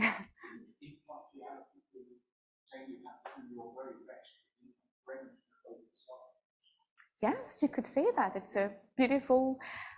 I have issues with the word friends. but it's just because in a professional settings, I can be collegial, I can be cooperating. Friendship is something different. Of course, friendship can develop. It doesn't mean that, right? Right? Yeah, of course. Yes. Okay, all right. We have a right to disagree with this, the beauty. Yes, yeah. That's totally fine. That's totally fine. I'm just sharing what. Sorry. In that way, if the Romani person is questioned, we are thinking that you are as interpreter, as a gajo on the side of the institutions, and institutions are normally not friends to us and not you know, good to Roma. And in that way, we are relying on Romani interpreters, which is much better because we know they are our friends. And as a Rom interpreter, he wouldn't let us into prison to go because of some, you know, words that are not acceptable, or absolutely. You know.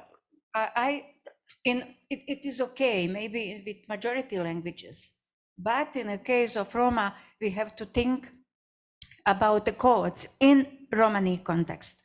But really, but thank you very much. Yeah. No, but you know, the interpreter could ask for an intervention and say, could you explain the structure or the system?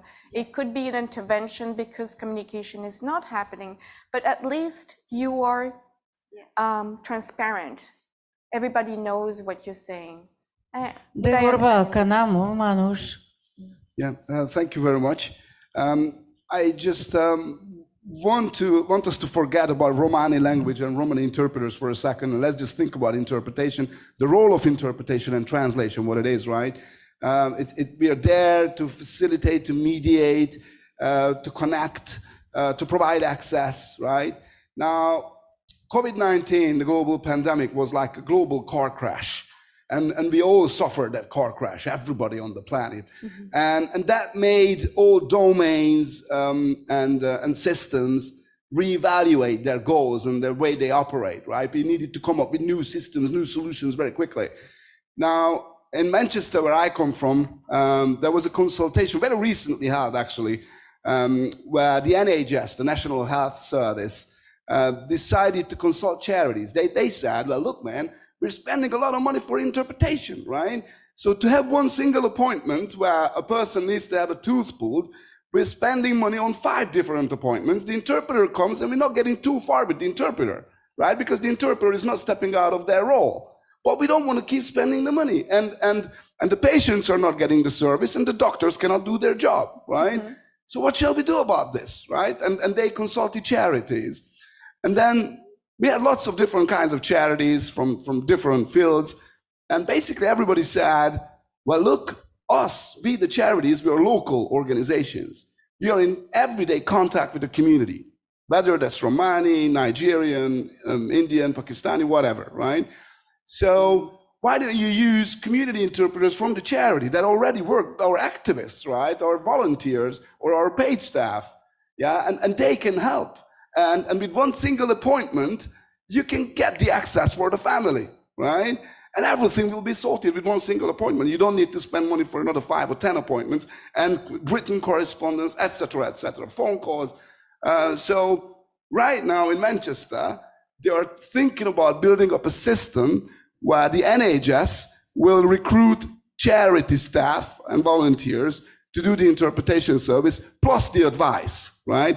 And I've not spoken about Roma yet, right? Now, the second thing which I want to say about Roma, well, in England, as well as in the whole of the UK, public service interpreting, that's what we call it, right, in the UK, as well as in Europe, public service interpreting hires interpreters, normally bilingual people, who register with any agency, right? You don't need a qualification. You're not going through a screening most of the time, except for court interpretation, right? That's where you need to pass exams too.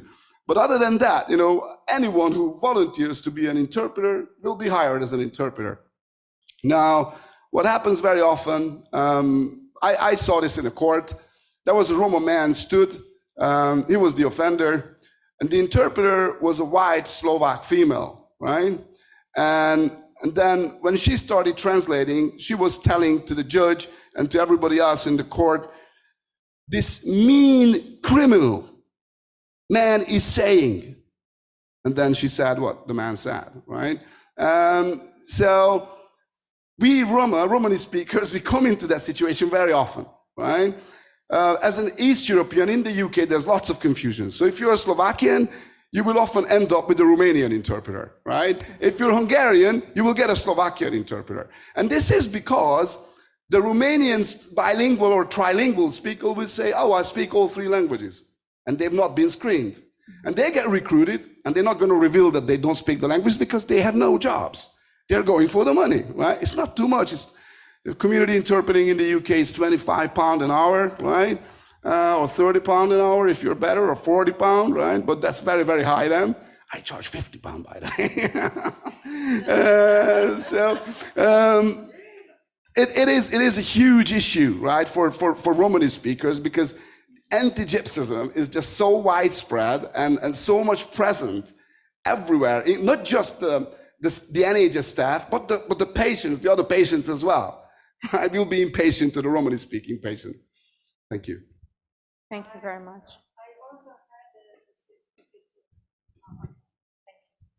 I had situation in Germany, actually. My husband should go to the court for pension, to get the pension.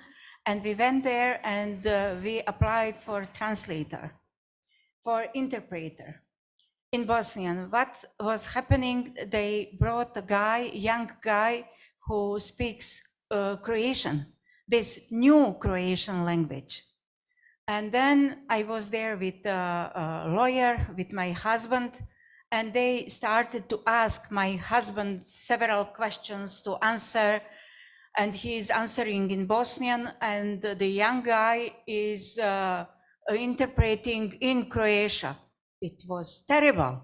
And I reacted, of course, I couldn't listen. I'm so temperament in a way, and I told this is not true. My husband didn't tell that. And then they told me, just a moment, please. And my lawyer went to the Sudya, to the judge, and said, could she do that, And I did that because I told him, you young man, you are not interpreting good what he's saying, because he lost a real point on the thematic, what is happening, because of his illness, he couldn't do anymore, and that was lost in interpretation completely. And he didn't care. He just liked to get the money from that. And, but I told to this interpreter, you didn't go well. And I don't know, why are you doing this job? I was telling him. But this is the case. This is not just with Roma, most with the Roma, but we have these situations with those majority languages, This is terrible situation, terrible experience.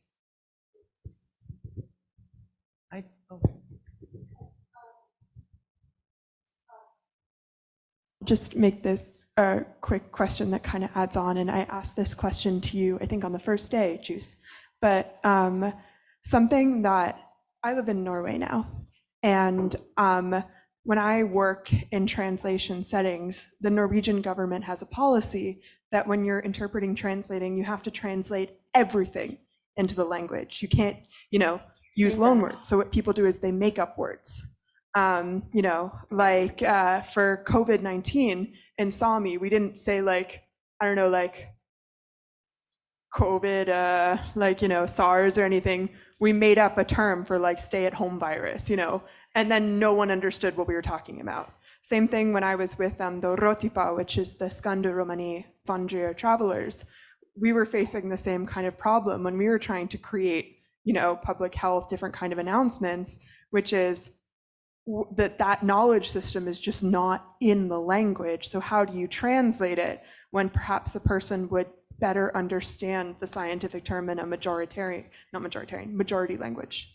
Yes, this is a very big issue, a frequent issue for many languages actually. There could be a paraphrase, and you can also raise your hand, and the interpreter needs you to explain or to use another way to say it, because there's no word for COVID-19 or for XYZ. You raise the issue when you share the issue. Of course, this is much easier in non-adversarial setting. So the example you just shared was very adversarial. This could be there could be dire consequences for your husband. But when everybody, in medical settings, usually it's easier because everybody has the best interest of the patient in mind, usually. So this is the interpreter speaking. Could you use another word or paraphrase for XYZ word, because there's no way to translate or interpret it in the language. And again, you're being transparent, and everybody knows that you're stepping out of conduit, right? So this is the point, I guess, about this. But yeah. Yeah, so we had a huge issue also with this in Toronto. We have high numbers of Roma refugees, and so when they come into the country and apply for, for their refugee cases, for all of the work that has to be done with the lawyers, just with all departments in general, what used to happen is that the IRB, for example, the Immigration and Refugee Board, would send, their country speaking language, a non-Roma person. And what ended up happening maybe 70% of the time is that they would say the wrong information according to their lens of what the situation was, let's say in Slovakia or whichever other country. And they would get negative results, like with their hearings. Mm-hmm. And so when this started happening in very high numbers of cases, then with the community, we came up with an interpretation agency with Romani dialects specifically according to the different countries. And then that sort of, helped things very much in a way that, only a Roma person, I guess, can know how to interpret in the cultural, context, because it's not just about the actual words that is being. No, it's language culture. It's a combination. Exactly. You cannot dissociate that. Yeah. Yeah. So that's what really helped is to have Roma interpreters doing the work of the Romani person, because the clients themselves and the refugee cases felt more comfortable telling their stories. There are things that they couldn't share with the non-Roma interpreters. And those were the very important facts and details of their stories, of what probably, in most of the times, what could help them to win their cases over. So this has been an ongoing issue with, interpretation, which is actually very crucial and important. I think that I believe that we need some training with our Roma interpreters in ways to be able to sort of, have the same sort of access and. Absolutely. Yes. Yeah, but more of these Roma interpreter agencies would be, what we actually need. Yeah, absolutely. Yeah, thank you for sharing. Yes. Yeah. Yes, we never translate language. We translate from a language, culture, and system. Yes. We are within a given system, and then we translate for another person with a language, culture, and background. Yes. Right. And this is why this robot thing is just not going to happen in interpreting, I believe, because it's not going to fly, right? So I do have a time constraint, and I apologize for that. I need to wrap it up because I need to leave, actually. So I apologize for wrapping up it so shortly.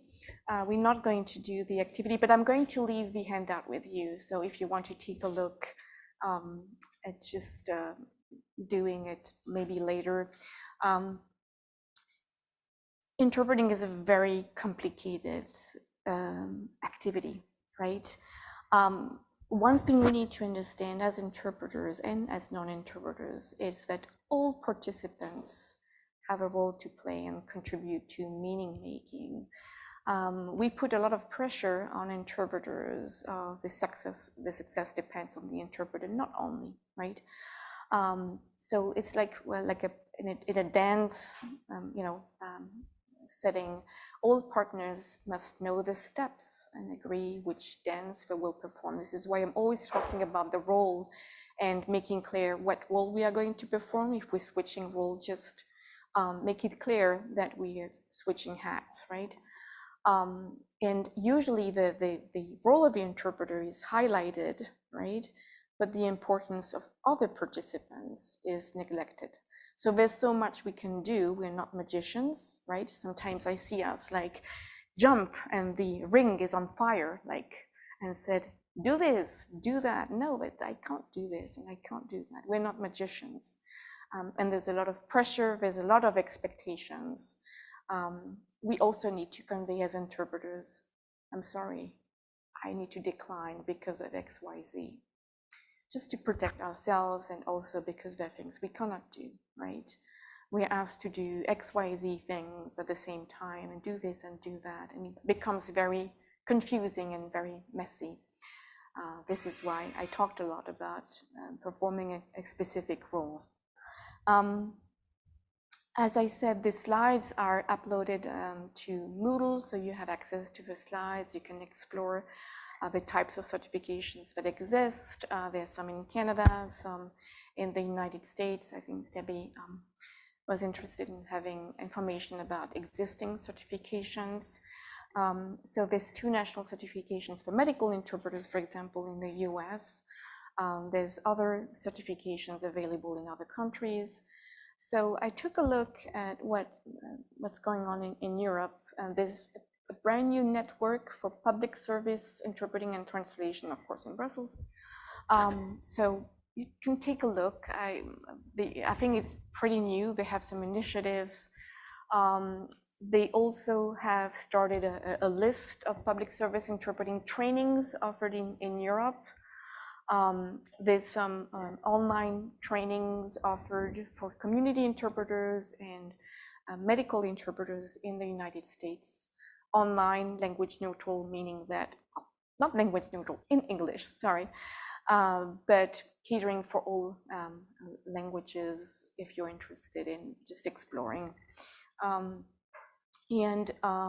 I have created a list of references and further resources, readings, free videos, webinars that you can watch on your own time, and I shared my contact information.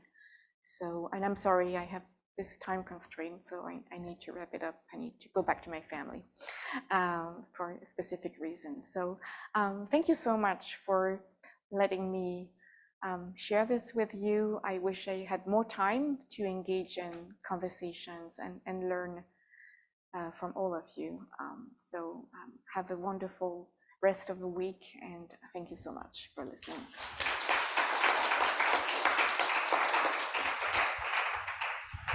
Well, thank you so much to everyone in person and online for joining us this afternoon. To those on Zoom, we'll be taking a little pause, but feel free to stick around for the next session starting soon at 4 p.m. Thank you so much.